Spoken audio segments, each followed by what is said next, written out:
महापिता शहाजीराजेंच्या समाधीवर साधे छप्परही नाही। ज्येष्ठ कादंबरीकार विश्वास पाटील यांनी या संदर्भात खंत व्यक्त केली।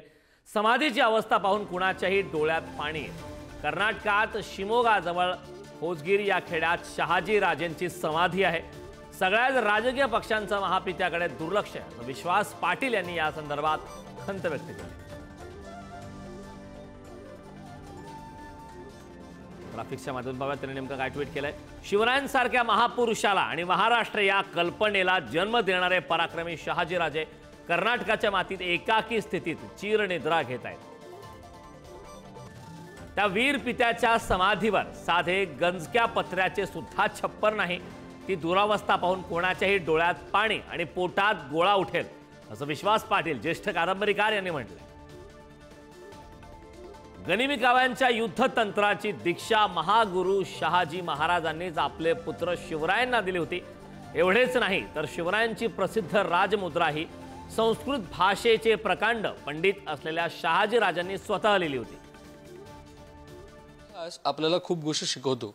खरं तर इतिहास आपल्याला पुढे घेऊन जातो, पण पुढे जात असताना आपण काहीतरी भाग विसरतोय का? एक एक्सपोज खरं तर विश्वास सरांनी केला आणि विश्वास सरांच्या एक्सपोजमुळे आता कुठे ना कुठे अनेक गोष्टी समोर येतात।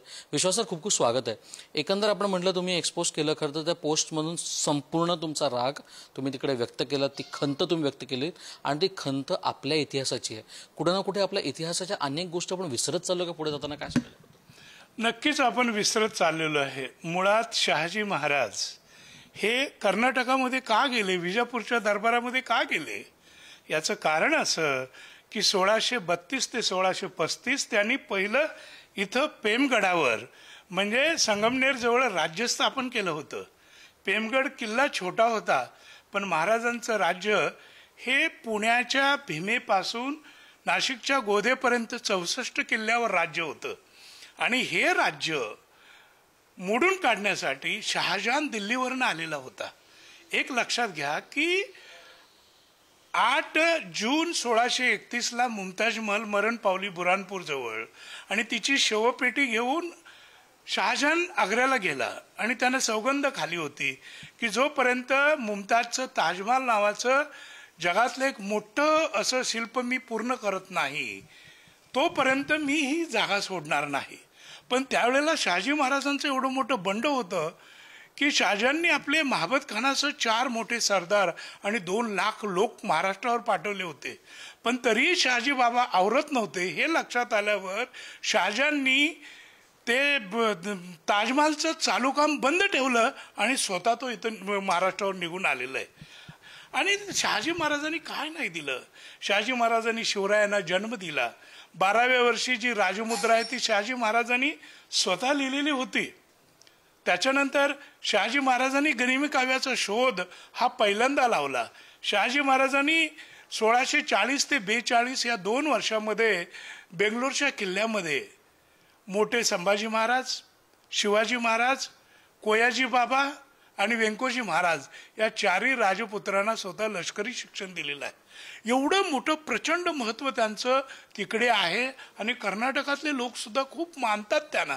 तर त्यांचं स्मारक हे असं उघड्यावर पडावं म्हणजे आपण मी म्हटलेलं ना त्या पोस्टमध्ये की एखादा जवान आपल्या पित्याचं स्मारक बांधतो शेतात, ते सुद्धा झाकलेलं असतं आणि गेली जवळजवळ 360 वर्ष त्या स्मारकाकडे कोणाचं लक्ष नाही आणि त्यामुळं ते पाहिल्यावर खरंच माझ्या डोळ्यात अश्रू आणि पोटात भीतीचा गोळा उठला। पण विश्वास सर, तुम्ही जेव्हा तिकडे गेलात म्हणजे अनेक वर्षांपासून ही गोष्ट समोर असेल, आपली नजर गेली नसेल किंवा लोकांची नजर गेली नाही, काय कारणं वाटतात हो या सगळ्या गोष्टींमध्ये? मग तुम्हाला सांगू का, महाराष्ट्रामध्ये शिवाजी महाराज आणि संभाजी महाराज या दोघांचा निवडणुकीसाठी आणि सत्ता जिंकण्यासाठी फक्त वापर केला जातो। मला असं वाटलं तर की महाराष्ट्र थरथरेल ती माझी पोस्ट बघल्यावर, तर लोक गेंड्याच्या कातडीचे आहेत। त्यांना फक्त निवडणुकीच्या मोसमामध्ये संभाजी महाराज शिवाजी महाराज लागतात आणि दुर्दैवानं दुर्लक्ष तिकडे आहे।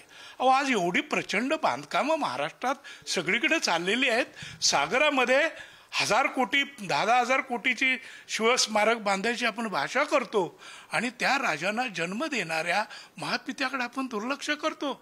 याचा मला मनापासून संताप वाटतो। हा एक मोठा खंत आज विश्वासाने आपल्याला सांगितलेला आहे। सो श्रेयस सावंत, पुढारी न्यूज, मुंबई।